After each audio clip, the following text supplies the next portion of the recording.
First, first, first to the party, first on race day, first to the stream here this morning. Indeed, you are my favorite. This show is for you, Stefan. Nice to see you this morning. Feeling cosmic here. Should be good and got an interesting show for you. Just getting things lined up here. Give me a minute or two. We'll get a few interesting news articles playing. Should be fun. Good morning, Prime. Dennis is in the house. Nice to see you, my friend. Fans of Magic.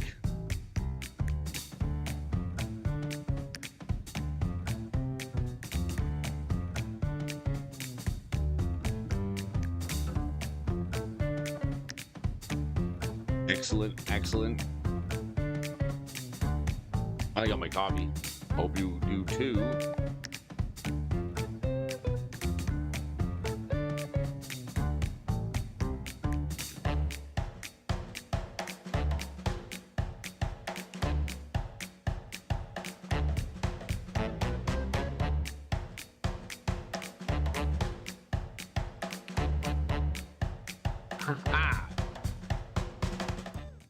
That's enough of that. That's enough of that. Nice to see you here this morning, Dennis. Cosmic Seeds. Mr. Prime 406 Games in the house here this morning. Joining me on a Wednesday. It's Wednesday. It's hump day. It's the middle of the week. Can you believe we've come so far already this week? It's February 21st, 2024. And I think there's some birthdays happening in and around this week. I'm going to have to check my calendar because I know there's some people who have a birthday coming up, so I'm going to have to get on the phone and wish them well. Wherever you may be, folks, wherever you're coming in from, it's nice to have you here on the stream for Wednesday edition, if you know what I mean. We're going to talk a little bit about Magic cards today, and I have some interesting news for you folks coming by way of the stock desk. We've got some articles and a little bit of news from MTG stocks, but we're going to cover that a little bit later. So stay tuned here. We're going to get to that. It's going to be good.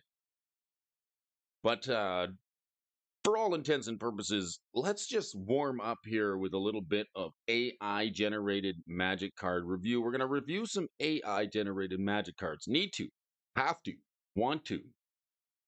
Can't let the AI get away without checking its homework. That's right.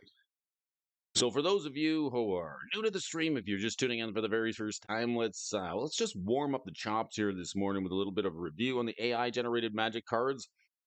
Let's go over the rules a little bit for you folks here this morning. If the card is playable any way whatsoever, even if it's a little bit overcosted, if it's functionally a Magic card, it's got all the main ingredients of a Magic card: casting cost, power, toughness, all the flavor text and the text in the right spots, we'll just give it a pass. We'll be happily to invest in the sound of the dinger here this morning, and thank you for investing a little bit of time with me here today. But if the card has got any junk text on it, if it's non-functional, non-playable, word salad, we're gonna fail it right now so fast.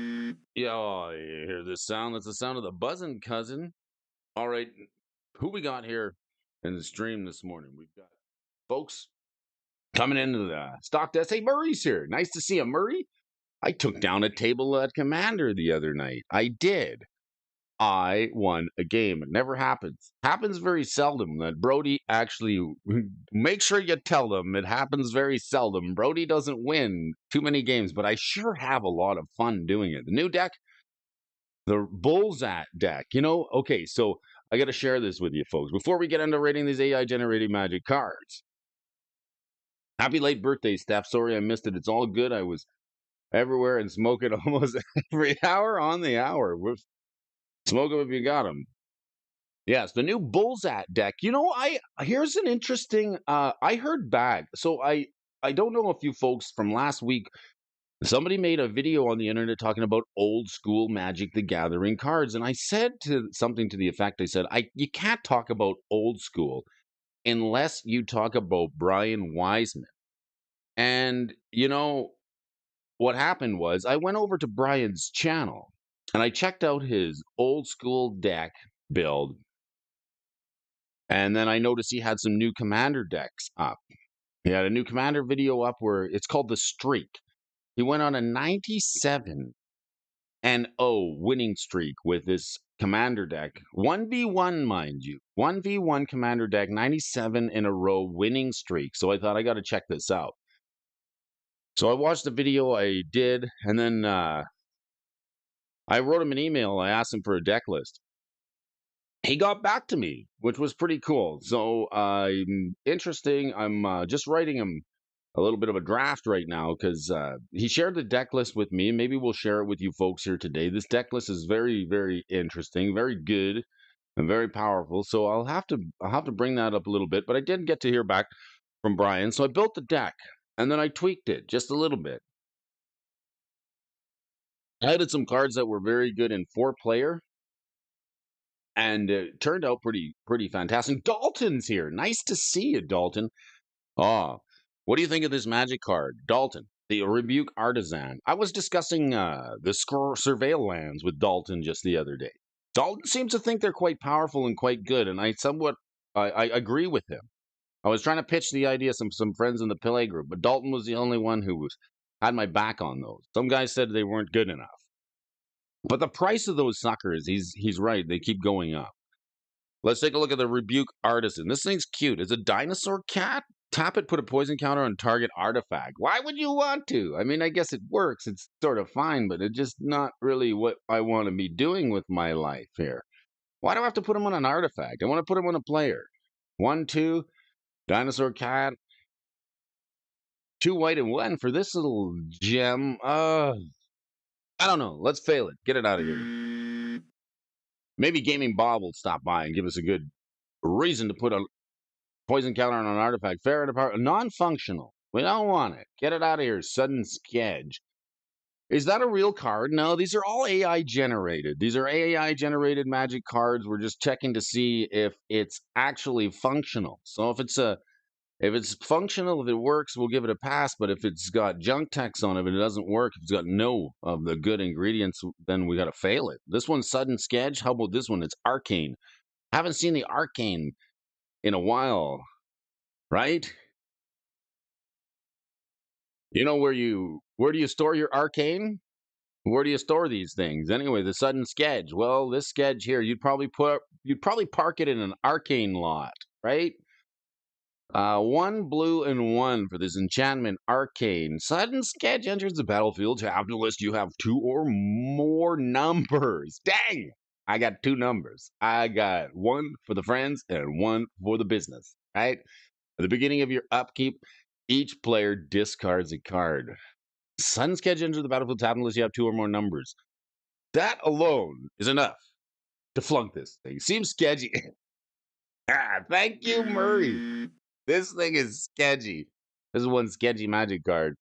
Don't let this thing fool you. I kind of like the art on it. It is pretty cool. I mean, I want to maybe we'll go back to Kaldheim or some snow plains. Brody, Dual Brains in the house. Nice to see you, my buddy. Good buddy Dalton Stark is here. I was enjoying discussion with you.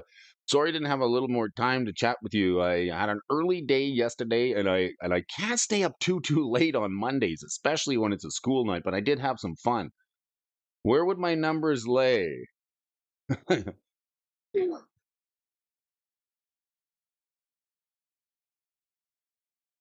Pardonnez-moi. Excuse me. All right, what about this one here? A split card. What do you take of this one? Brian Giles, nice to see you. I have a theory that Kaladesh and Aether Revolt cards that deal with E-energy counters will go up with the release of Fallout. You know what's funny, Brian, is I was sort of looking at the movers and the shakers yesterday, and there was some cards on there that made energy from Kaladesh. And I was like, why is this card moving? I thought energy was gone away from. I think you're onto something there, Brian. I really do. I had talked to a few folks that said, I talked to a few folks that said energy will never come back. And this was back when energy was out there. What do we have? The Whirler Virtuoso. We had a bunch of the long tusked cub. We had the Teamer Energy deck. That deck was so good, right? I think if you weren't playing Teamer Energy during Kaladesh, you were probably losing Magic games. Murray also thinks that energy will eventually come back. I think I'm with Brian Giles on this one. I think that's a fair assumption. At some point in time, the energy cards are going to come back. Well, let's put some energy and time into this one here, folks. It's nice to see you here, Brian. Thank you. Thank you for joining us here this morning. Dalton says it was a busted mechanic, but I believe they can balance it. I think they could have balanced it if they had have gone more with like the block rotation or the set rotation and done it a little bit more spread out. Perhaps. What do you think? Let's look at this battle. Battle cruising here in the stream. Cruising for a bruising I am. This legendary battle siege says 1 blue and 2 when this Guild Ward enters the battlefield, target player mills 7 cards. So you get to mill 7 off your opponent's deck. Okay. For 3. Not too pretty bad. That seems fair. No problem there. If you want to play a mill deck, you want to get some battles in there. You want to battle with maybe the mill master. During your turn, okay, then if you defeat the battle, you get this. The 2/2 enchantment creature Phyrexian Pyrite. During your turn, opponents can't cast non-creature spells named Might. Why would you want to? I mean, nobody... Like, that's a pretty big downsize. I don't want to cast non-creature spells called Might. What does it shut off? Shut off the Gauntlet of Might, perhaps? Maybe there's another card out there named Might. I might think about passing this card, except that I'm not going to do it. All right, the pen is mightier than the sword, and the Make Tighter Skeletor is mightier than the might. This one's got to take a hike. Get off my stream, okay? Fair, overpowered, underpowered, non-functional junk. Let's give it some junk. Underpowered. Can't cast spells. Is might a straight up... Good morning, Michael Superbacker. Michael Superbacker's in the house, folks. Nice to see you. The man from Boston. Coming in all the way from Boston. It's nice to see you here, Michael. Thanks for joining us on the stream this morning. Appreciate it. All right, what else we got here? We got some crazy stuff. Some things are trending here this morning. I mean, it's kind of funny. Nice to see it. We got truckers, Stankoven, January 2.9%. We got all the good stuff here, including this magic card here that we left off on yesterday. So, Azuri's Grove. Voldera Trade Griffin. This is the one we left off on yesterday. It's got Commander Mentos. It's like a Mentos for your commander. Artifacts you control have indestructible. Not a bad card. Commander Nentop? Well, I guess that's one way to say it. And then if you defeat this battle, you get a 3/4. Azuri's Growth. It looks like an Omnath that could have a few more arms and appendages on it. I would stay at arm's length away from this card. Battle Cry, Lifelink. Whenever Azuri's Growth or another ally enters the battlefield under your control, you gain a life. Brody, get a life. This card is for you. Let's pass it. Why not? Seems fine. Good morning. All right. Got a little bit of news for you folks here this morning. I want to share with you as promised. Check this out. This is pretty cool. I'm going to have a little sip of coffee and I'm going to just let this sit here for just a minute. It's Michael Superbacker. It is an awesome morning. Good morning, Brody. Dalton Stark, Murray Cooper, Cosmic Seeds. We got all the boys. Boys. Welcome to the stream. We got Mr. Dual Brain, Prime 406 Games, and a bunch of folks in the chat. All right. So, as we were mentioning just the other day, Brody's been bestowed Brody with a premium membership from the stock test by way of MTG Stocks. We're rocking the premium membership thanks to Arjun over at MTG Stocks. This stream is brought to you in part by our sponsor, Ship from them with our premium account membership. And along with that, if you folks, I would sit in the passenger seat with me here, folks, for a few months while we explore together and I help you upon your Magic the Gathering finance journey. However, we're going to explore all the premium functions here together so we can get a little bit of a back end peruse through what is available when you get yourself a premium membership. However, if you would like to get yourself a premium membership to try it on your own, there's no pressure, no need to you don't have to do it. But if you do decide to get yourself a premium membership, you can use the Brody Alphonso affiliate link and you can get yourself 10% off. 10%. Hey man, 10% is 10%. So I'll put a link there in the description, in the chat for you folks. And if you guys ever decide you want to get yourself a membership, you don't have to. By all means, I would sit on the passenger seat for a little bit. Let me do it for you. We'll check out all the functions here, and if you got any questions about it, we can explore this together. So that's pretty cool. Normally, I think this is 10% off. Normally, it's $14 a month, but I think you get it for $9.94 a month if you use the Brody Alphonso Premium affiliate link.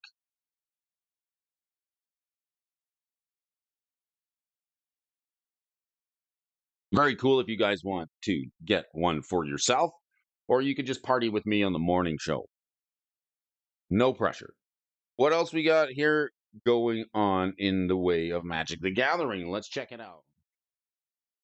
Greetings, fans, and all you friends. Those of you who like to crack open packs and shuffle up stacks of Magic the Gathering cards, it's not too hard to join me here in the morning show each and every day, weekdays. We're discussing the prices of Magic cards. Is there enough information out there? Is there? Or is there just too much information? Let me do it for you. We're tracking the prices of Magic cards here in the morning show, and we're discussing some news and articles here for you folks. We're going to start compiling some watch lists. My interests, your interests, our interests, our best interests. We're going to start tracking those and see where they go. Of course, Brody's got a couple of speculations up his sleeve this year already. One of them is spelunking, and the other one's echoing deeps. Man, I could have done a little better in picking up some of those surveil lands. Turns out they might be pretty popular and people might want to play them. So why not? What else are we going to discuss here today? Perhaps some staples from the Murders of Karlov Manor. I've got an article for you folks from Steve Heisler. It should be a good one because I enjoy Steve's writing style and he's always got something thought-provoking to say. So let's head on over to the stock desk, courtesy of Steve Heisler, and see what he's writing about this morning for us today. We've got the staples from Commander. Staples for Commander for Murders of Karlov Manor. Manners. All right, mind your manners, Brody. This stream is PG. Let's keep it PG, right? Staples from New staples for Commander from Karlov Manor, and Steve Heisler wants to welcome us back for another fantastic article, so thank you, Steve. Restapled, the Commander focus column that always attempts to validate a newer card's status as a staple by looking at how the cards are similar. Well, you know what they say. Why did the Newfie staple his fingers together? I don't know. All right, because if you can't beat them, join them. So as a staple, we're talking about a card that means it's not going anywhere. It's a staple.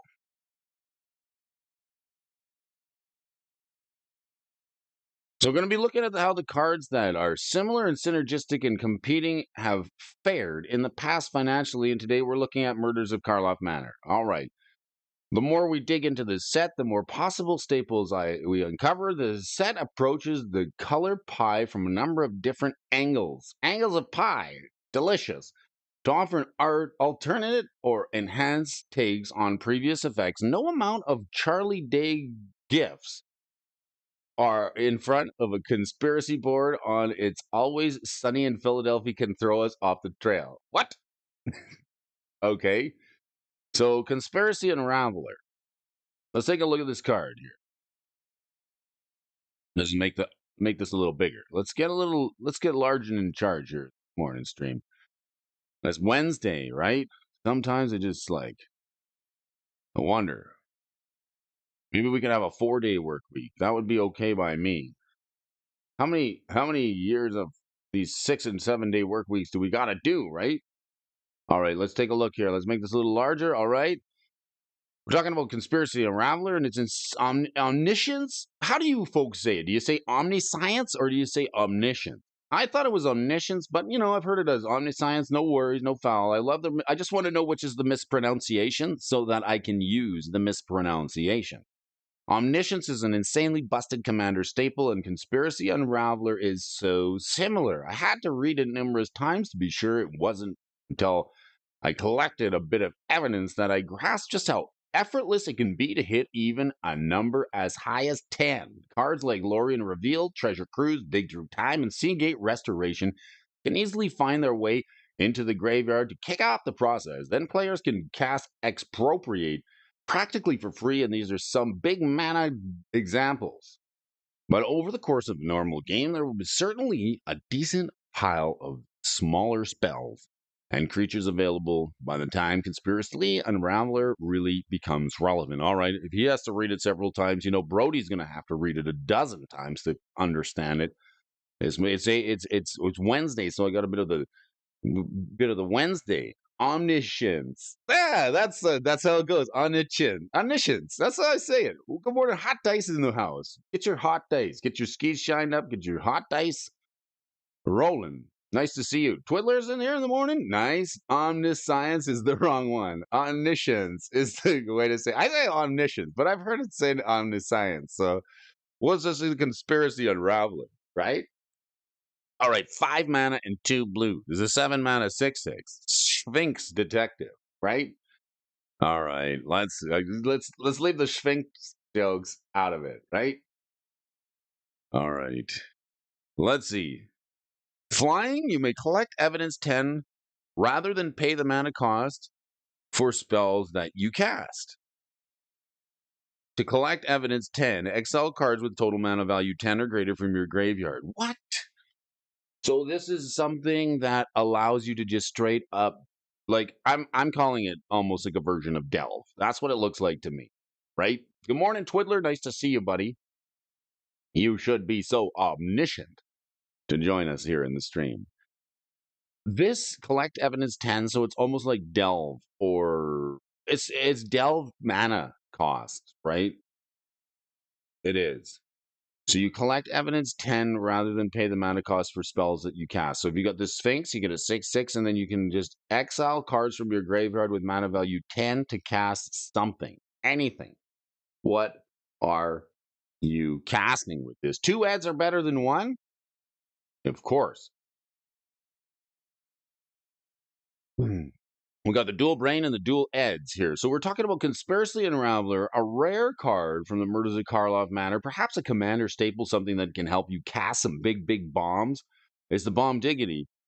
Unlike Omniscience, it's a bit more difficult to immediately refund the mana spent on Conspiracy Unraveler, and creatures are quite vulnerable to hate in Commander. Plus, outside the black spells, it's difficult to cheat Conspiracy Unraveler into play, but you can't beat the price for only $1 compared to $6 on Omniscience, a price largely due to a recent reprint that's firmly in the rearview mirror at this point. I fully expect Conspiracy Unraveler to climb in price over time, so grab one now before someone breaks it in other formats. I find breaking the card explains the card. Now, breaking the card fames the card. Once the card gets broken, then people start speaking about it. Reading the card explains the card, and breaking the card fames the card. The case of the uneaten feast. All right. Can you eat your feast? Ah. There's some people who can put their entire fist in their mouth. Well, that's not what we're talking about. The case of the uneaten feast, not your feast. All right. Feast your eyes upon this magic card with me, folks. The case of the uneaten feast. I do like the cases. I like the cases. Right now, I'm playing the case of the hothouse. I think that's what it's called. The case of the forbidden hothouse. The abandoned hothouse? Something. Time capsule, nice to see you here this morning. Feast your eyes on this magic card. A Johnny's Welcome is a $3 card, and Case of the Uneaten Feast is strictly upgrade that makes a Johnny's Welcome feel more like a limp-wristed handshake than a warm bear hug. Incidental life gain is far underrated in Commander, and all decks can benefit, not just dedicated life gain ones, and that final ability is straight up gas, even as a one-time use. So let's see this one. A 1 mana. We got a 1 mana Case. Here we're gonna go. We gotta solve this one. Good morning. Good morning. Nice to see you here. So this Case of the Uneaten Feast. So 1 mana gets you the Case. Whatever creature enters the battlefield under your control, you gain life. Okay, and then to solve this, you gain 5 more life this turn, 5 or more, and then once it's solved, you sack the Case. Creature cards in your graveyard gain. You may cast this card from your graveyard until end of turn. Okay, lets you play out of the bin. Not too bad. So a Johnny's Welcome? Let's have a look here. How welcoming is a Johnny? Oh yeah, whenever a creature enters the battlefield under your control, you gain a life. So this is definitely an upgrade. It gives you the ability to play out of the bin once you solve it. So that seems pretty good. This thing's what, $1? Fairly cheap. Maybe some folks, if you're already playing like a Soul Sisters deck or a Life Gain deck that plays the Welcome, maybe this card is for you. I did the Hump Day deed. Good morning. That's right. It's Hump Day. Good morning to you. The card also holds merely a bulk rare price. Okay, Soul Sisters run at least a few bucks. An Oriok Championship is 9.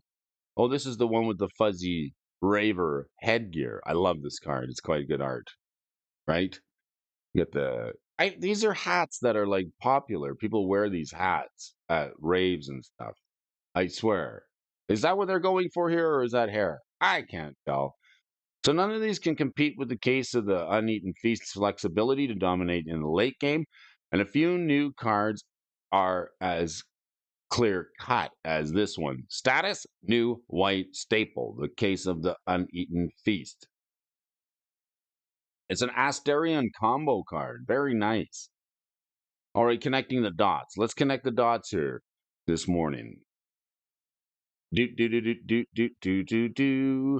the dots. If you squint hard enough, connecting the dots looks like a decent card draw option that can be cashed in as a burst or after accumulating some value over the course of a few turns. It's an enchantment that doesn't paint itself as a target either. So white, while it might get swept up in mass hate, I can't see the situations in which someone targets connecting the dots specifically, barring corner case scenarios. Most importantly, the card is pretty cheap, less than or equivalent to most red impulse draw staples. So what do we get? What do we connect the dots? We get a red and one for an enchant that says whenever a creature you control attacks, exile the top card of your library face down.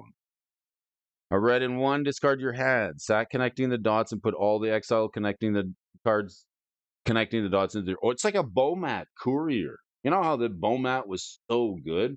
Oriok Raver. That's right. Just need a couple of glow sticks on there. So this reminds me of a card named Bomat Courier. I think it was played in the Ramanap Red deck. Yes, yes. It has a similar ability on it. Can draw you some cards every time we attack. We get to exile face down. Yes, it's got that courier ability. Okay.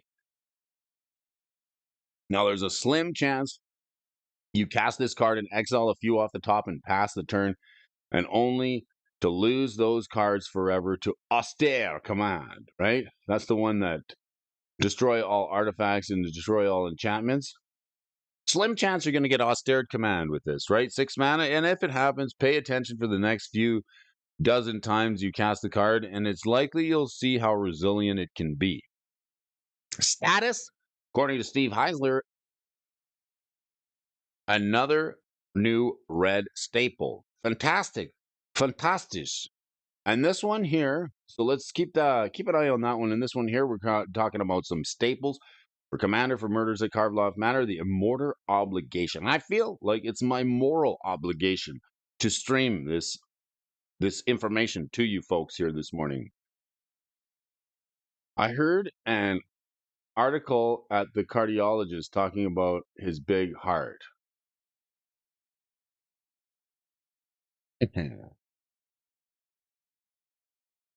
The artichoke at the cardiologist talking about his big heart.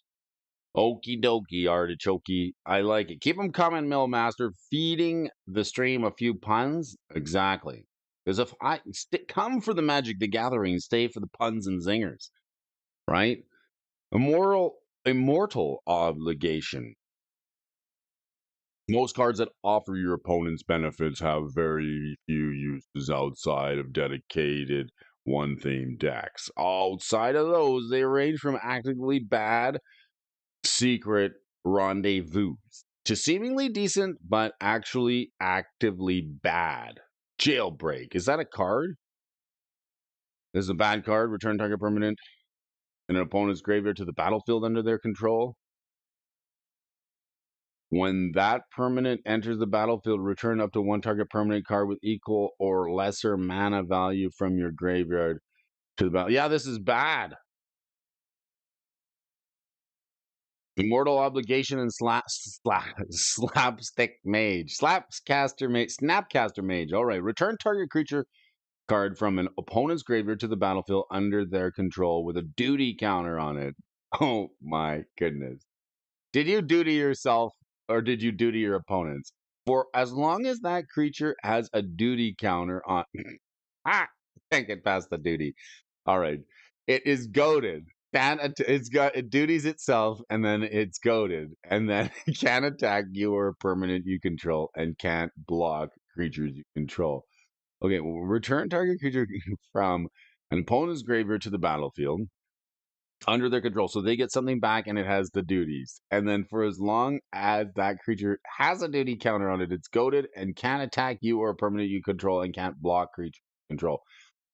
So it basically gets you, it's borderline bad. Like it's like giving your opponent back stuff, except they can't hit you with that stuff. So, I mean, if your strategy is to use your opponent's stuff against your other opponents, perhaps this can be good. But I am thinking this is only good in multiplayer, and it seems just about along with Snapcaster Mage.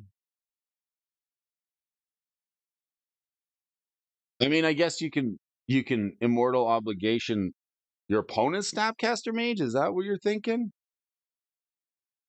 So Obligation looks like one of those better options, and set aside being the castable at instant speed for placing numerous restrictions on what the reanimated creature can accomplish while on the field. Most notably that it's unable to block your creatures, but is perfectly capable of taking down your opponents if they send it their way. So I suppose in response to a reanimation deck, that seems okay, right? The thing is what I seem to find is when people are playing stuff out of the graveyard, it's more than just one creature that's going to get you. It's going to be like a multitude of creatures. Like usually, if somebody's going to be comboing out of the graveyard, they're probably going to make a million fairies or 100,000 creatures tokens and copies, and that's pretty much good game right there. I'm not too worried about one creature coming back from the graveyard that's going to battle cruise its way into victory, maybe slug my opponents once or twice. But hey, what do I know? That's just what I see in the meta. Where I'm at, what do you think? That chart is a great example of the 3-month price discovery. It is. I know, Mail Master. We talked about that yesterday. And I think in the article from Harvey, he said 30 days post release was what his article had. And I'm more of like a 90 days, 3 months, sort of like what you were saying there. It's like I like to hold on to my bulk for at least a couple of months after release because like cards like that cloak seem to go places and like the scry lands, the surveil lands are on a tear lately. All right, so take a slab. Take a stab?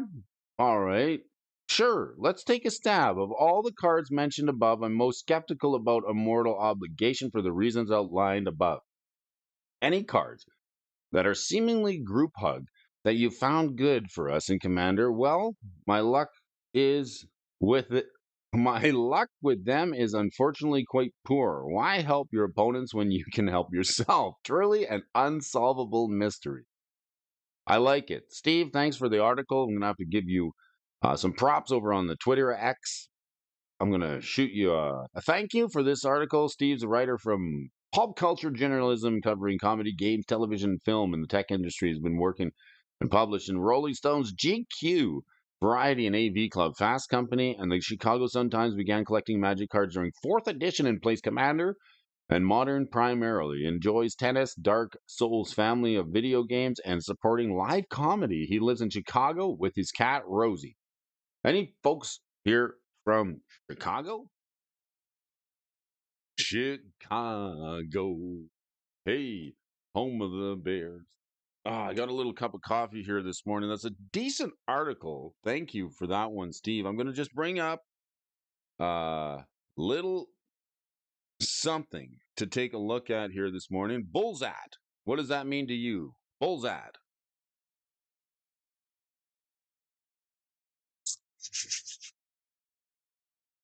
Well, is that what you get your livestock to do? Hmm. Interesting. Interesting. All right, let's take one more look here at this Bullsat deck, perhaps. All right. So the other day we were talking about old school because, well, quite frankly, the Moxman, he made a video on old school cards. But when I think of old school, I immediately think of a fella named Brian Wiseman, a pro player who has revolutionized the game early in Magic the Gathering, who is now taken to 1v1 Commander. Quite interesting. So if you head on over to his site, you can see the deck that he's been playing that went on a 97-0 winning streak. Yeah, that's right, 97 games in a row until it finally got bested by another deck. Perhaps I tried playing a version of this deck in 4-player Monday over at the playgroup, and it actually did quite well. So I'm going to share that deck list with you here, folks, today, and it's quite interesting because the way Brian plays this, it's always got some old school lock piece hidden somewhere in the deck. And in a 1v1 format, he's convinced that this is the strongest deck in Commander 1v1, and I think we could make it a 4-player game, 4-player deck. Why not? Let's take a look at this deck list here. So here's the deck list. All right. This is the deck list that went 97 wins in a row without losing a single game. What? Is that even possible, Brody? I don't know. I can't win. But with this deck, I won just the other day. So it's a Bullsat deck. This is a deck that I'm going to start trying to play in a 4-player format. It seems good, but I'll make some tweaks. I want to see what you folks think. We've got the Tevish Zat, Doom of Fools, and we've got Roga Son of Rograk, right? I used Go to kill my opponents, Sir Brody, hence Snapcaster. If you waited 30 days, you look how much you would have overpaid. The chart is a great example. Erwin Shurdlu. Not sure. So we got the. Let's keep breezing this deck list with you folks. I think this is an interesting deck list. You got Tevistat and Raga Son of Rograk. So previously I was playing the Rog and Psy deck, so the Grixis version, but this is Rakdos. I got a Rakdos version of this deck here. So the interesting thing is, like with the Tevistat, he's pluses, so you can sack a creature, draw 2 cards, but if it's a commander, you're drawing 3. So turn 3, just the other day off a Mana Crypt, I was able to cast the commander Tevistat and draw 3 cards. That seems pretty strong in its own. The fact that Roga Son of Rograk doesn't cost anything to play the first time, and then you pay 2 to cast them the second time to draw 3 cards. You're basically paying 2 mana to draw 6 cards if you've cast Roga Son of Rograk twice. So that seems like a pretty good interaction. So he's got the Shatter Skull Smashing. This is the sorcery card that's also a land. It's got another option to play it as a land on the other head. You got Byforce, Death Cloud, and Mind Twist. Okay, so the 1v1 format, this definitely is a Rakdos control deck where we're going to be taking cards out of our opponent's hands. The Death Cloud, I substituted that with Torment of Hellfire because it seemed really good. I'll need to rewatch this later. I really want to look at this deck, but I'm off to work. Ciao. Thank you, Murray. Good to see you, my friend. This is a very interesting deck. I enjoyed playing with it. So I substituted out the Death Cloud for Torment of Hellfire, and that actually ended up winning the game. You've got the God Pharaoh statue, which is funny. It's a stacks piece. It makes your opponent's spells cost 2 more, and it's also got the tick kill on it. During each of your end steps, each opponent loses 1 life. So pretty annoying way to lose the game. Your spells cost 2 more if you're an opponent, and then you get the tick 1 life kill each and every turn that goes around. Throne of Eldraine. Here's a $25 card that I overlooked from the new set. It's very powerful. It's kind of hard to cast, but if you look at the mana rocks in this deck, they're expensive. We got the Gilded Lotus for 5, and as well as the Throne of Eldraine for 5. He's got Hatred and Ad Nauseum in the 5 spot. And I do want to talk to Brian to see what he is using the Ad Nauseum for, because this is not a combo deck. Where is the Mad Web? Is it in the build? Mad Web?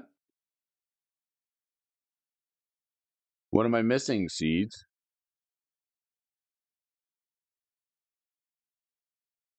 Mana Web. No Mana Web in here, but his card I'll definitely look up. Let's take a look here. Mana Web?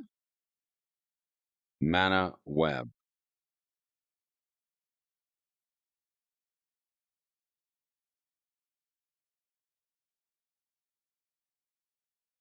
Artifact, 3 mana whenever land opponent controls, tap for mana. Tap all lands that player controls that could produce any type of mana that land could produce. Ooh. Wow. That seems spicy. But yourself, of course. Let's consider that. I'll put that on the list of things that we might want to put in there. Could just be to draw more cards. Yes, we always like, why not draw more cards? So he's got the Throne of Eldraine, quite good. It does a late game. You pay I think 3 into it, 2 or 3 into it. You tap it and you draw 2 cards, which is very good. It's also a mana rock that taps for 4 mana of the chosen color. Very good. This was helped me resolve a Torment of Hellfire with 13 mana. So Torment for 10 seemed pretty good.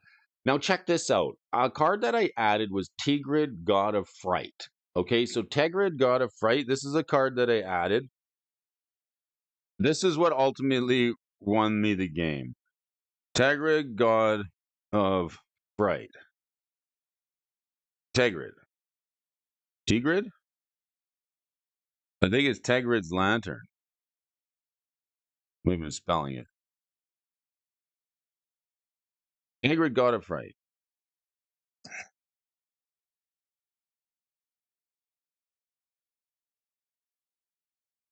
For some reason, it doesn't like this card. This card here, Tigrid, God of Fright. So this is insanely powerful, especially with Turgrid. Oh, there's another R in there. Arr. Smashes Mana Web in every color deck. Turgrid. It's Turgrid, God of Fright. Thank you for that. Mispronunciations are real. So I added Turgrid, God of Fright to this list, and it turned out really good, especially with this, because I was playing a Rakdos or a black control deck about a year ago, trying to make it work, but it just was missing something. So I was playing this Turgrid's Lantern, hopefully using it to get your opponents to discard some cards. But the Turgrid, God of Fright, is actually even better, especially when you combine it with Liliana the Veil and Torment of Hailfire. It's OP. So whenever an opponent sacrifices a non-token permanent or discards a card, so non-token, any permanence gets discarded. Discard a permanent card. You may put that card from a graveyard onto the battlefield under your control. So you just Turgrid is too good. Emerge. It's very good. So let's look at this deck list here. So I added Turgrid in the 5 mana slot just because this deck is also playing Liliana Veil. Turns out she's a savage, and a lot of people want a ban on her. Turgrid. No, I want to play with Turgrid because with Liliana the Veil, the uptick is broken. It's really good. +1 each player discards a card, so that counts as discarding. So if they discard a permanent, it goes onto the battlefield under your control. So that's quite good.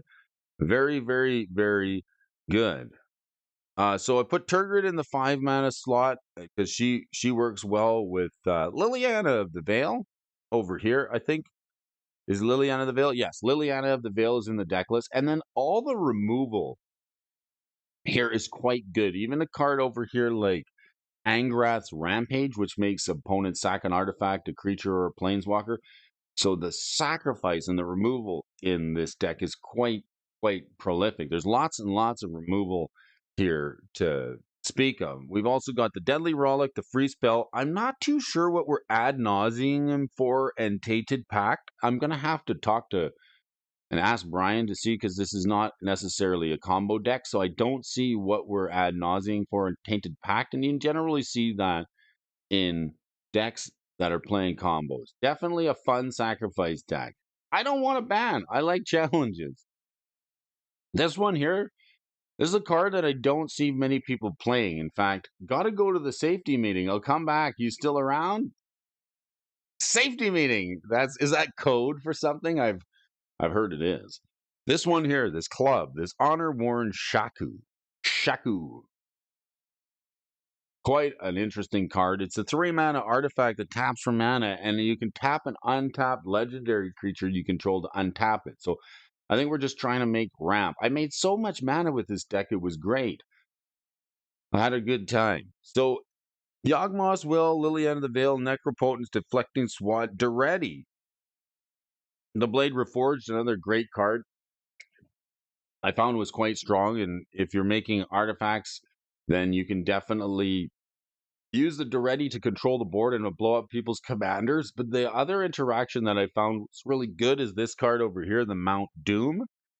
So we got Mount Doom and the One Ring. I actually I threw the One Ring into Mount Doom. That was kind of what settled it. It was like, you can call the weak, make lots of mana, and then throw the One Ring into Mount Doom. And the thing I like about Duretti is that he lets you sacrifice artifacts. So when you're getting beat up by your own mana crypt, it's a decent way to get rid of it. Always have a way to get rid of mana crypt, because sometimes I've seen it where it just kills a player. So there's been a few times when it gets pretty dicey and the mana crypt can actually get you so low on life that card it's got to get off the board. You got to get rid of it because it's hitting you for 3. And if somebody's doubling up the amount of damage that you're doing, then the Ready can help save your skin. You can also get rid of the Run Ring if you are going to die to it. So I found that very good, like bit of a safety net built into this deck. It was quite good.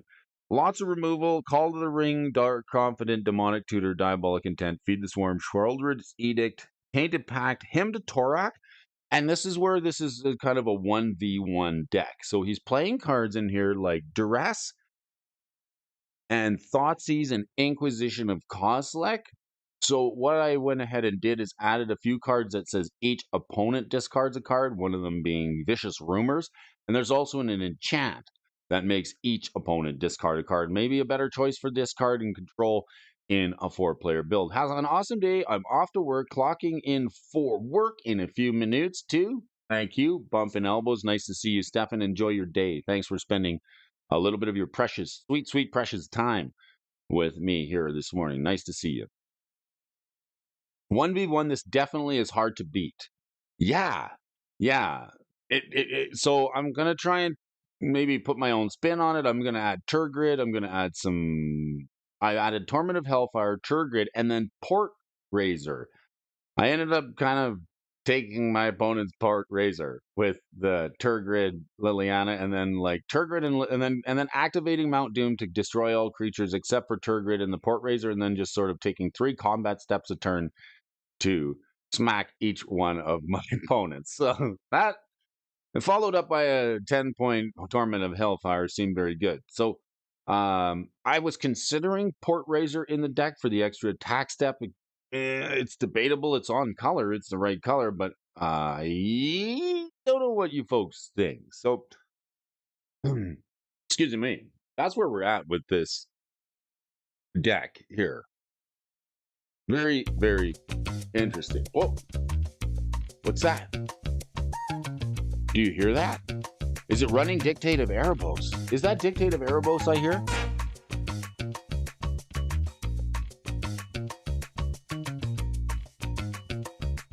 I think I hear something. Is it Tommy Siddons? Oh, it's time for us to move and shake in our seats here this morning. OMG, it's time for your movers and your shakers here this morning. All right, time to shake and bake. Let's get this stream cleaned up. If you know what I mean, we've got a... I like the boogie. I do. I like the boogie. I like to get moving in the morning, like to get moving, tapping my toes, shaking in my seat and tapping my feet with you folks. Thank you for joining me here on the show. Let's go. We got a little bit more to do here. Don't stop, can't stop, won't stop. We got to get this list up. In case you missed it, it's Wednesday. Popper. And Stefan's gone. How are we going to do this list without you? I'm starting to really dig Popper, especially for financial reasons. All right, let's check it out. Let's get it. How are we going to do this Popper list without Stefan? I don't know, but we'll wing it. Let's wing it together.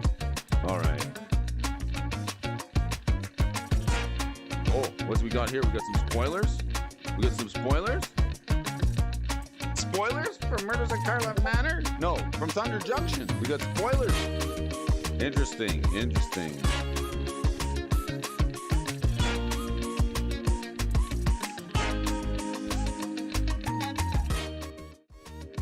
Like it? Sounds like it. We're back. Running Dictating Arabos.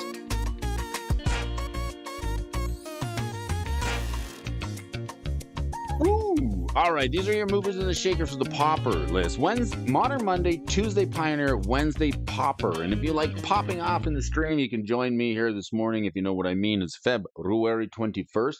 And yesterday there was some spoilers coming out for this new Outlaws of Thunder Junction. And I hear, like, there's people that are like, it's going to be a Western theme. But I don't think there's going to be any pistols in it. That's the thing. It would,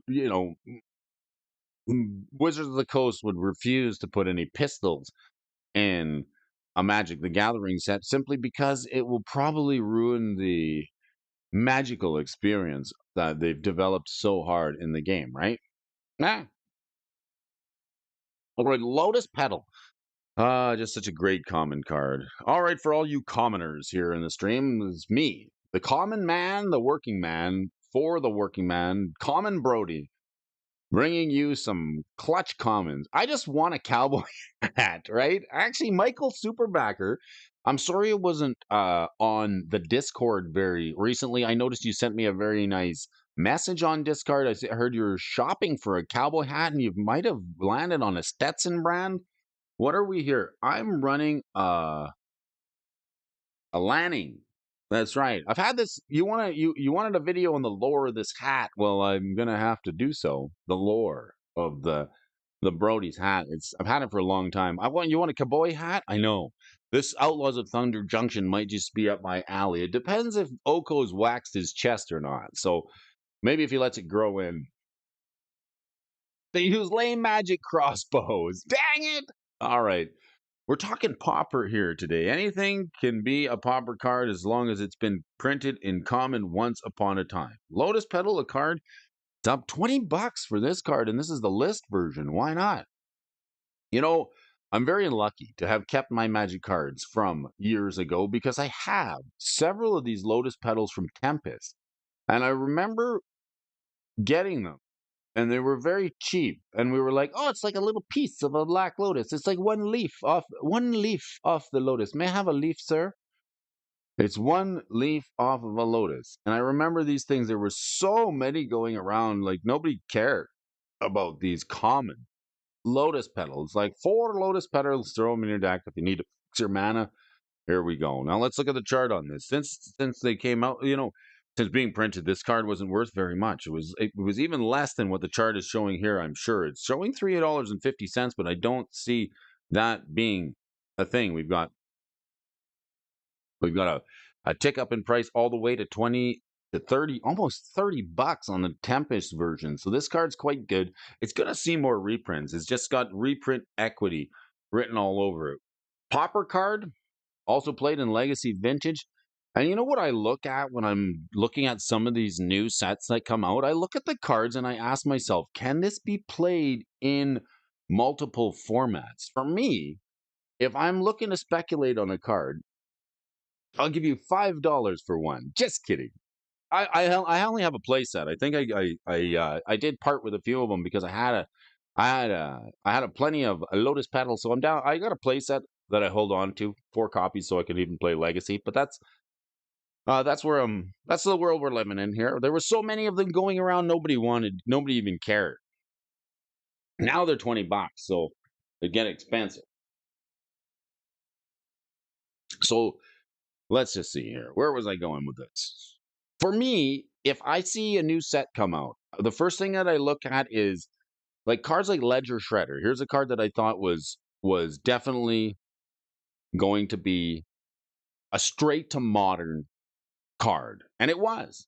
Nobody appreciated it in Streets of New Campana, but since I opened it and I played it in limited, I realized how good it was. And a card like this, over time, if you see the card go straight to modern out of the pack, you know it's going to be worth something.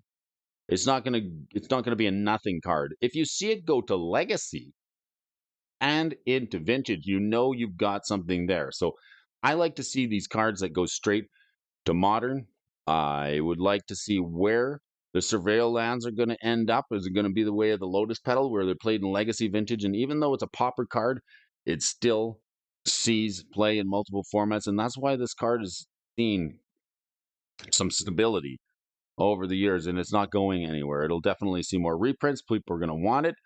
It's a commander staple, makes free colored mana. And then there's this card, the Arabian Nights. Oubliette. I think this means to forget.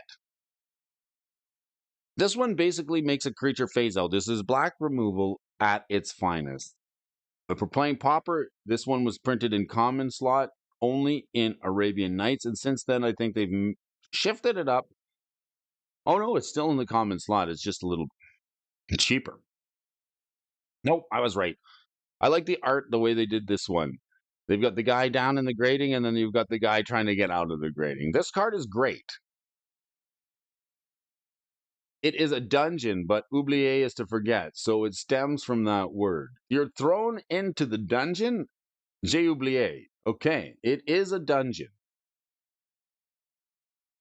Thank you, Tommy. It stems from the French word oublier.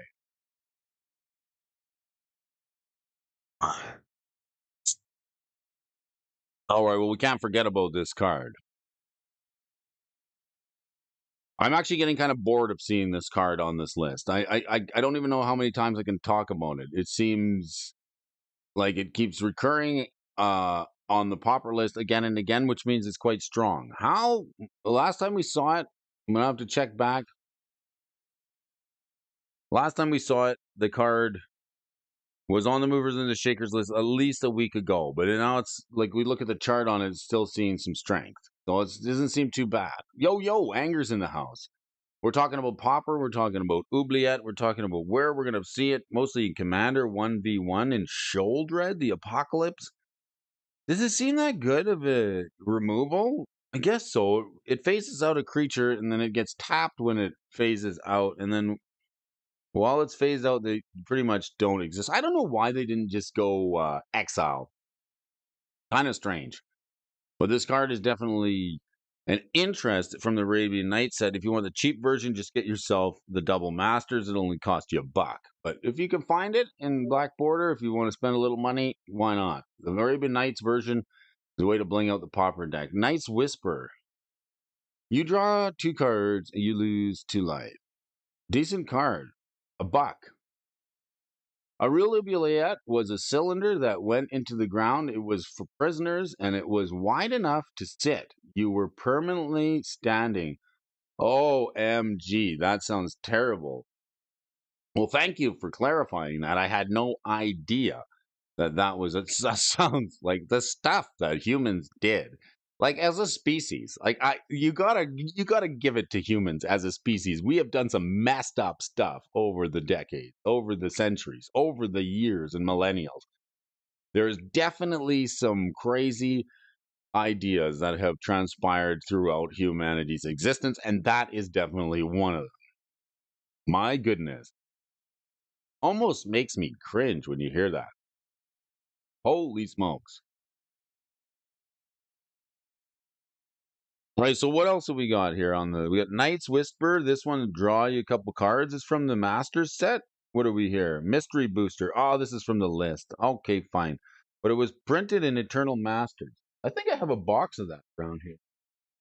I do. I picked up a box of Eternal Masters from Heritage Auctions, and the imagination is a hell of a thing. Nice to see you, Robert O'Brien. I'll have to pull up the Discord and show you some of Garen Jotter's deck list because he won some prizes there at a little small event.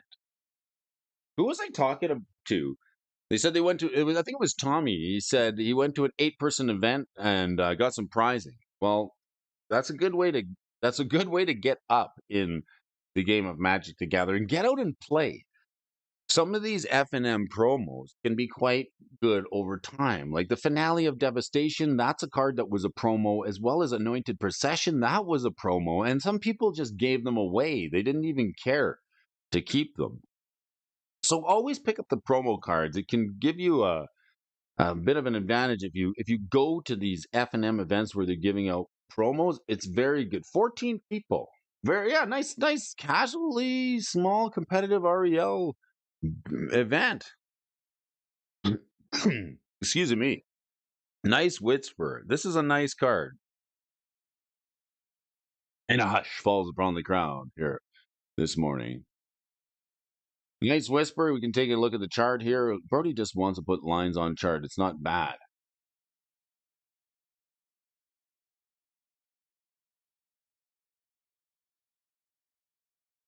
All right, this arrow is sharp and it's heading down. This thing was around $6 at Strixhaven for this version of it. So, I mean, there's a common card. Draw 2 cards and lose 2 life. Seems pretty good. It's like the Black Serum Visions are best that Black can do without getting you to scry or surveil. We got Merchant Scroll, a Homelands card. This is so cool because it's a sorcery speed tutor that gets you an interrupt. I like it. Still think of all that. Still think I'll take that over the Iron Maiden. Yeah. Yeah, if we had to choose, there's some barbaric stuff that people have done over the years, right? The Iron Maiden I watched Bill and Ted's Excellent Adventure last year during the wintertime. Excellent Iron Maiden. Yeah. Like the movie. Very, very, very crazy piece of machinery, that's for sure. Merchant Scroll. This one lets you search your library for a blue instant or interrupt, and you reveal it to all players and put it into your hand. You reshuffle your library. It's a Homelands card. It costs $5. It's common. I want to see if it's been reprinted on the list, and I think it's been imprinted, yes, in 8th edition. So here's the expensive scroll. This is the 55 bucker. And then the Homelands version is definitely, I think, is almost the cheapest. The 8th edition non-foil version is the $4 version. So you can get this for just a couple of bucks. It's kind of expensive. When we think of Pauper, you start looking at these cards and you go, well, for the common cards, for the common man, for the common player, these can add up quite quickly. I mean, sometimes you just want a copy that shuffles, don't you? You don't want to spend all that. Pauper is quite good. Let's take a look at the chart on this one. Where's the money, Brodowski? All right. Where's the money, Brody? It's in the Merchant Scroll. Dust to Dust. Here's a card that we saw plenty of times. It keeps popping up on our list. These game pieces that are Homeland's version is the best version. Thank you, Dusty Cully. My buddy Dustin Cullihall here in the chat here. Thanks for joining me. I hope your day is well. Happy Hump Day, middle of the week. It's Wednesday for all you folks tuning in here this morning. We want to talk a little bit of Magic. Let's have a little fun together and take a look at some of these common Pauper cards.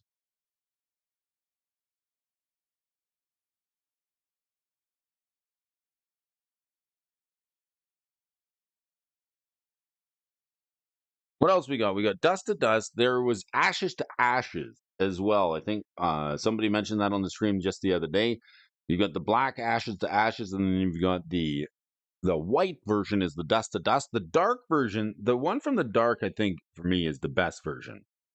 I mean, you could get yourself a copy of the 5th edition with this dude speaking, or you can get the Drew Tucker watercolored version here from the dark. This is where it was printed in common first. All the other versions, I think, have been upshifted to uncommon, perhaps, or yes, it looks as though it was upshifted. Yes, upshifted in Masters 4. So that's decent. What else we got? Hydroblast, Tangle. This is another fog card from Nemesis. Is it from Nemesis? I think it is. Yes. Invasion. My bad. I think there's only one printing of this card. Yes, there is. There's a World Championship decks, and here's another reason this card is quite expensive. There's only one printing of it, and the foil version will cost you the non-foil version will cost you $6.45 to get it into your collection, and this other one, the Invasion foil, will cost you $23. If we ever see a reprint on this, it's definitely going to drop the price. But for the meantime, this thing's been hovering in and around $30, and it doesn't seem to be going anywhere, at least until we see a reprint. Todd, that scroll really brought the room together. Exile 2 lands is what that should read for Pauper. Exile 2 lands?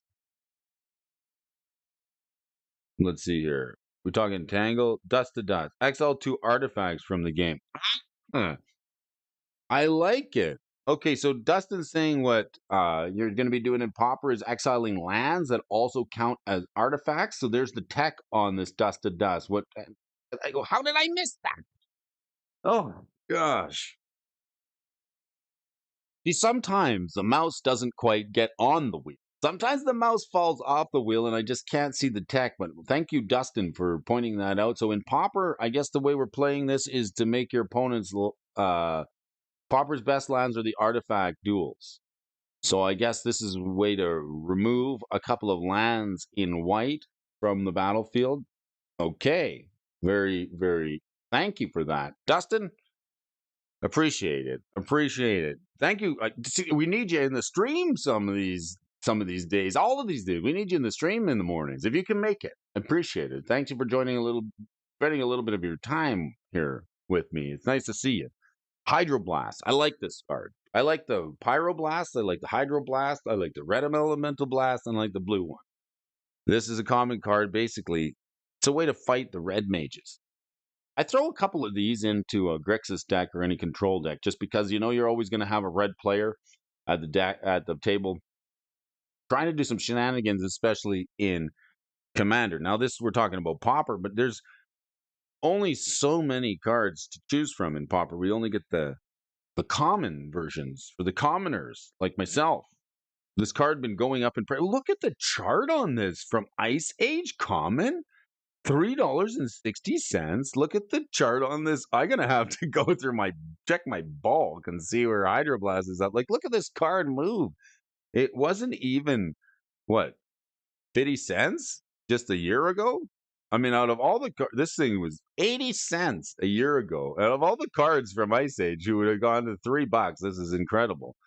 Oh my goodness. Crimson Acolyte and Flaring Pain. Target creature gains pro red until end of turn. Crimson Acolyte, Flaring Pain. The pain is starting to flare up. This is the one that just gets pro red, right? Pro red, target creature gains protection from red until end of turn. Quite good. Pauper's best lands are the artifact lands that scrolls turn. Okay. I am caught up on the chat. That's good. Flaring Pain and Standard Bearer.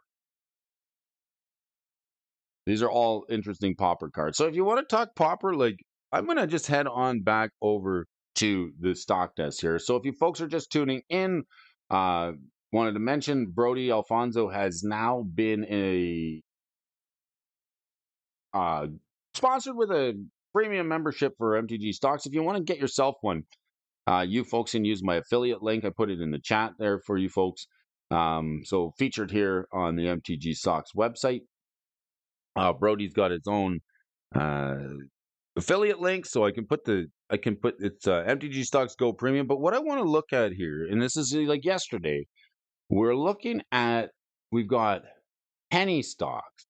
So when you get, if you do, and I mean, you can always join me here on the morning show, and we're going to look at some of these lists together. If there's anything you want me to look up, I can take you through it and take you and feature this. I've been told feature this on your channel, Brody. Let people know about it and how it works. And what I want to put here is you got these interests, right? There's these penny stocks, underpriced cards, and Card Kingdom interests. So where are we at here? Let's go to the penny stocks. So I want to take a look at here. These are cards that have been identified below $5 that seem to have a continuous uptrend for at least a month. These cards are still fairly cheap and may be interesting cards to pick up to hold for a longer term. Cards that have recently spiked in price are not included in this list since they would give a skewed trend on that and make it unreliable. So let's just move some of this stuff out of the way here. Maybe Brody can shrink down so you folks can see the identify. This is only available with the premium membership, but I'm happy to share it with you here, folks,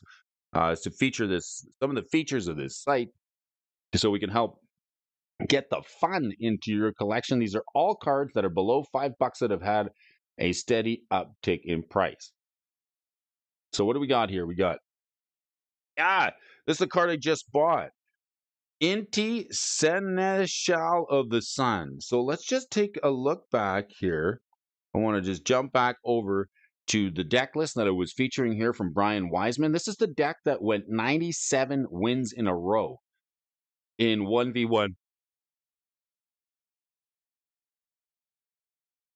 Oh, excuse me, I had a sneeze. So this is the deck that went 97 wins in a row, piloted by the one and only Brian Wiseman. And this card that I ordered here. Funny enough, where are we here? There it is there. Inti Senshell of the Sun. This card is featured in this deck. It's very strong. So let's take a look back over at the stock desk here for a minute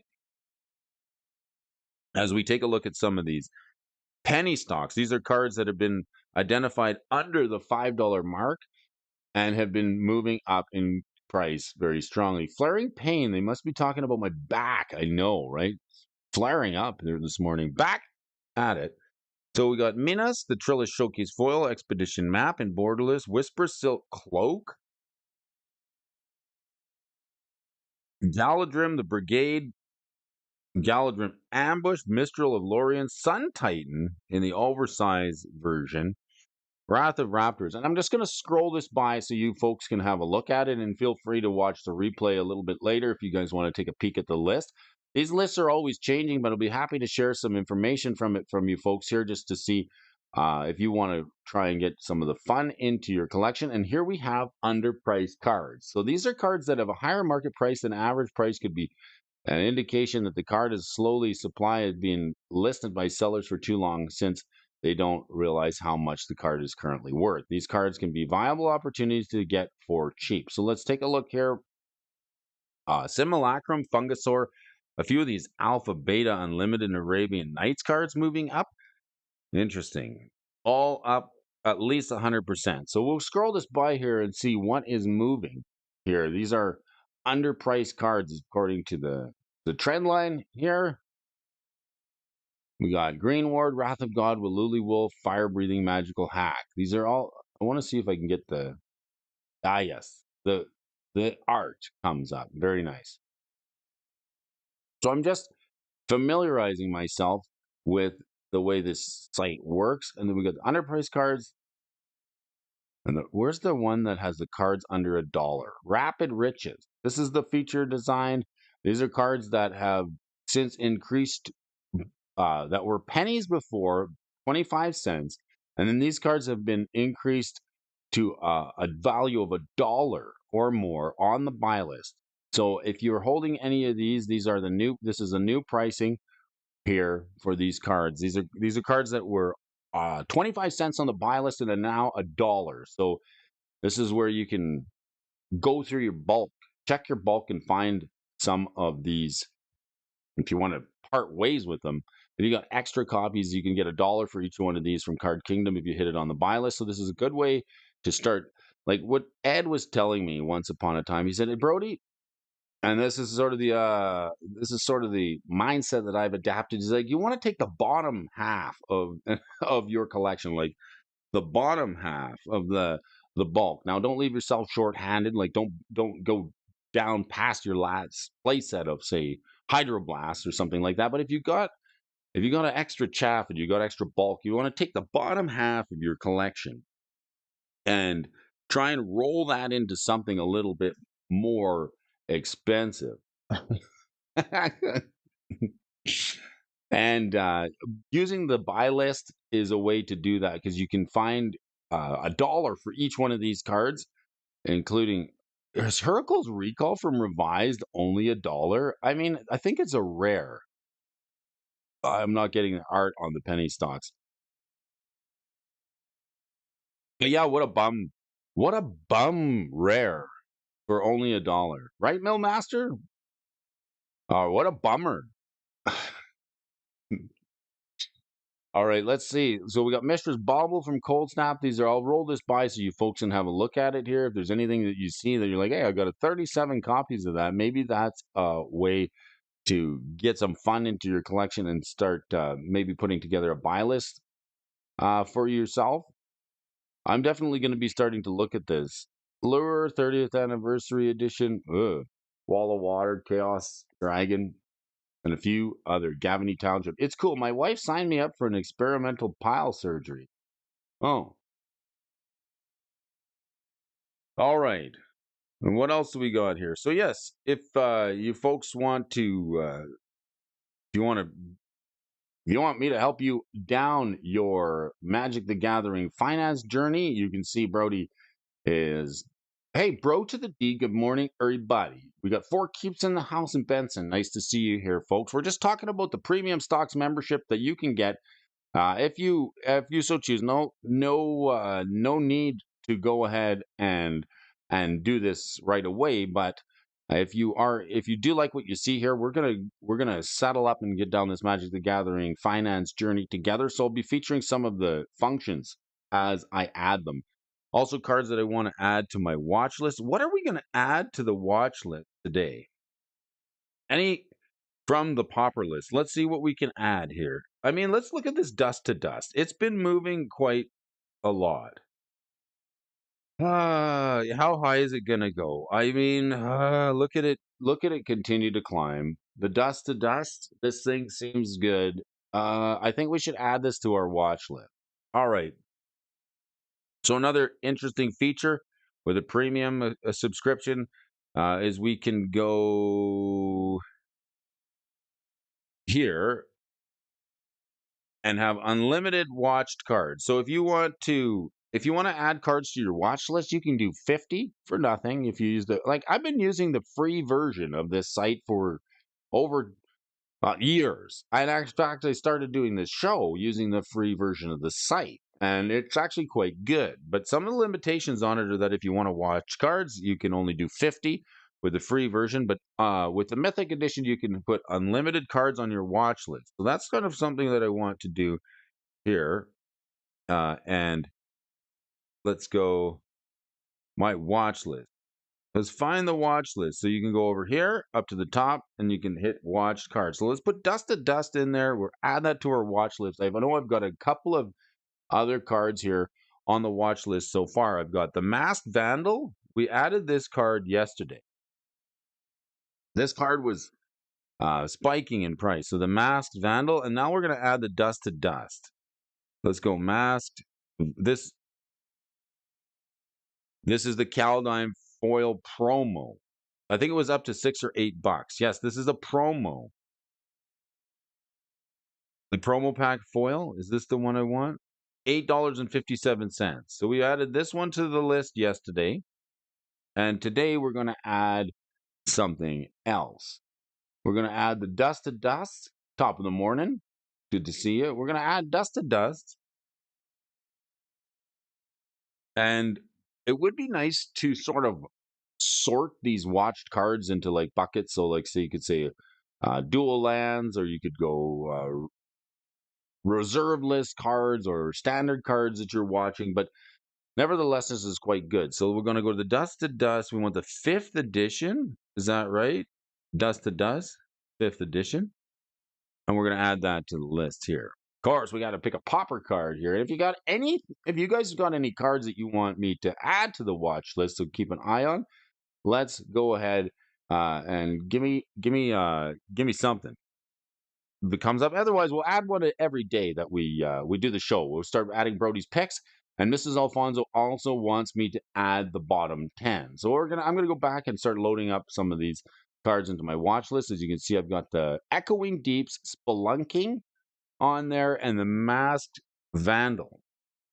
That's our 4 cards on the watch list. The Spelunking, well, you don't even want to know how fond I am of that card. So then once you add them to your watch list, we can track them, and you can also inventory. This is another function that I'm still exploring, is if you add cards to your inventory, you can see we're up 10% on Spelunking already in the foil version. So that's kind of neat. You can add the cards that you've got in your collection into your inventory. Of course, I think you need to put the price in that you bought them, and it will track and tell you how far up or how far down you are. I just don't see all the cards showing up here just yet. So I could put a couple of cards in here, just the Spelunking and the Echoing Deeps, just to see where that fits in and where it comes up. So far, the only one I can get to come up in the inventory assets is the foil Spelunking. So that's pretty interesting to see in there too. All right, we got one more interesting article here for you folks today.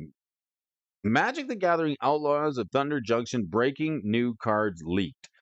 The latest spoilers. Here we go. We got Ren the Realm Breaker. Is this what we're getting? No. Latest spoilers. March of the Machine. Oh, let's check this out. So breaking new cards been leaked from Thunder Junction. All right, with tons of spoilers being previewed, it's no surprise that the Fallout set is getting a lot of attention, and we've seen a plethora of new spoilers as well as a bunch of spicy reprints previewed alone today. Meanwhile, there are plenty of other cards to be revealed in the coming days, and while players focus their attention on MTG Follow, we'd be remiss if we didn't highlight some of the intriguing information over at Outlaws of Thunder Junction. Supposedly, plenty of new details about collecting Outlaws of Thunder Junction have been unexpectedly leaked. In addition to some extra context with regards to the Outlaws of Thunder Junction Commander Precon seem to have been leaked too. OMG. What do you think about the possibility of a Magic Online pseudo reserve list? Online? Perhaps it would work. I don't know how they would do it.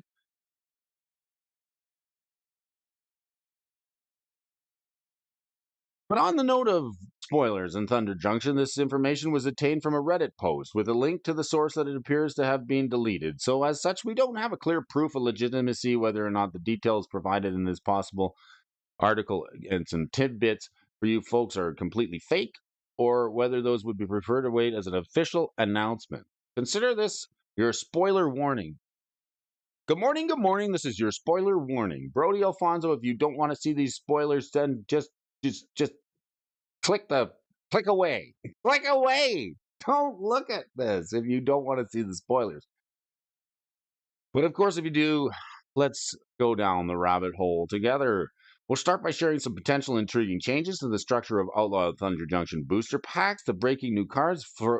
We got the Feral Mirror Breaker and then a reflection of Kiki Jiki.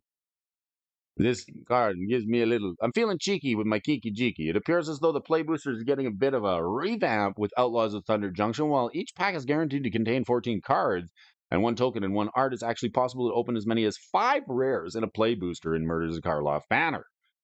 The most you could open in the pack so far was 4, so what changed?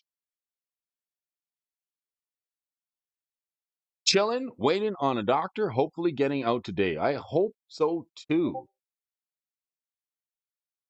Our thoughts are with you. Most notably, every play booster for Outlaws of Thunder Junction will be containing a breaking news card. Breaking news!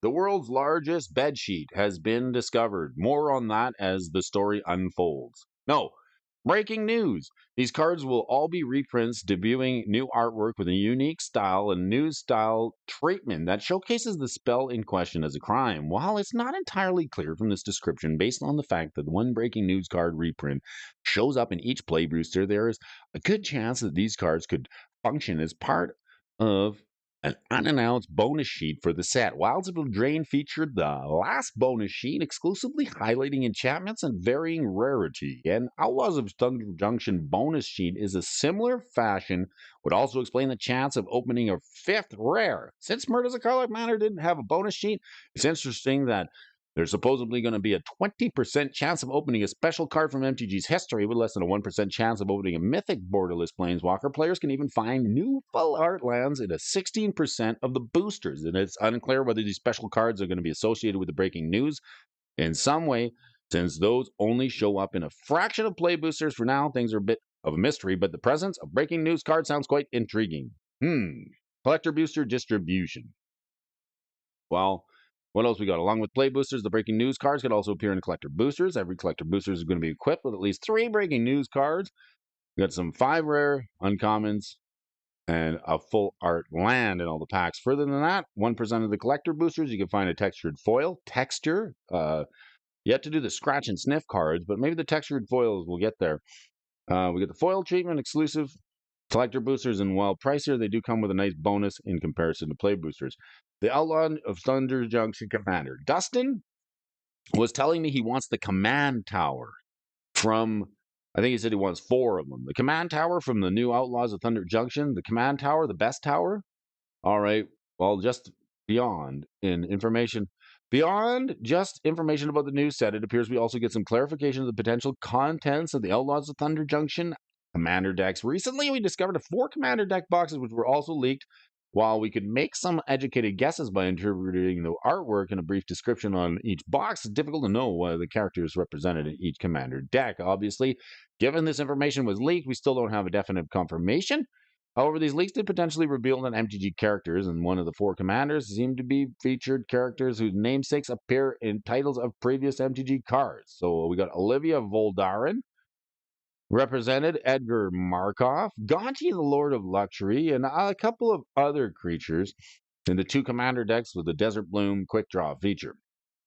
It seems that these new characters, Yuna and Stella, respectively, will await more hints about these characters and a brief description associated with Yuma. It's got a lot of players hyped in the artwork and in the Desert Bloom commander deck, and it appears to be a small cactus. Supposedly, Yuma's life has been taken on a new meaning as they're trying to take care of this little cactus folk.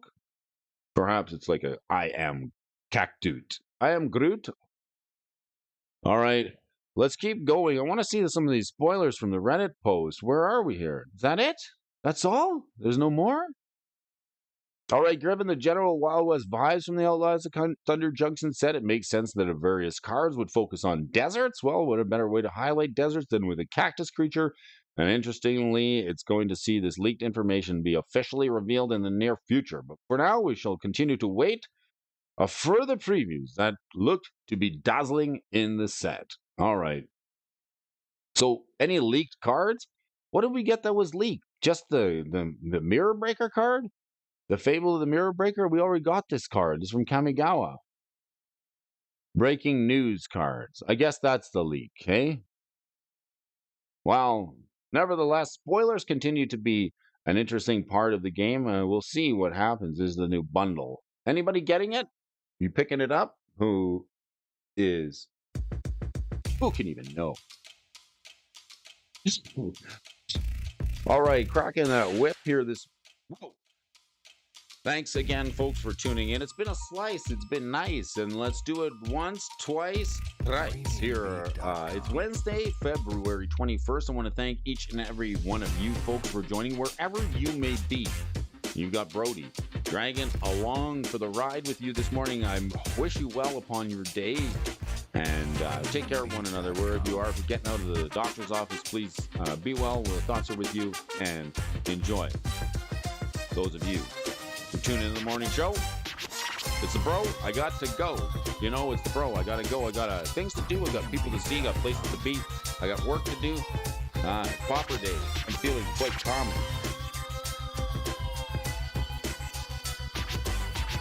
Feeling good. Thank you, folks. It's nice to see you, Dusty. Millmaster and all the boys. Twiddler, Mr. Dual Brain, Ed, Stefan.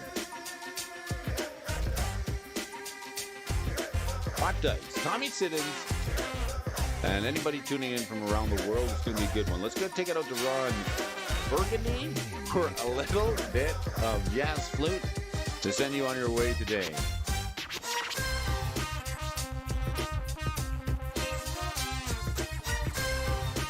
I didn't see Cardboard Splendor. Where are you this morning? Splendor!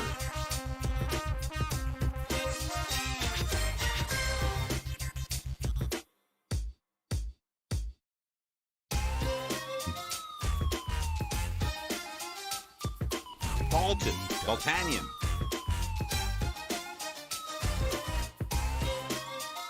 Are you in Tyler's Discord? I think so. I haven't been on Discord in a couple of weeks, months. Actually, I just went on there yesterday. I believe I am in Tyler's Discord. Hey, there's a Splendor Man. I'm going to have to take a feature of one of your videos tomorrow. We'll talk to you then.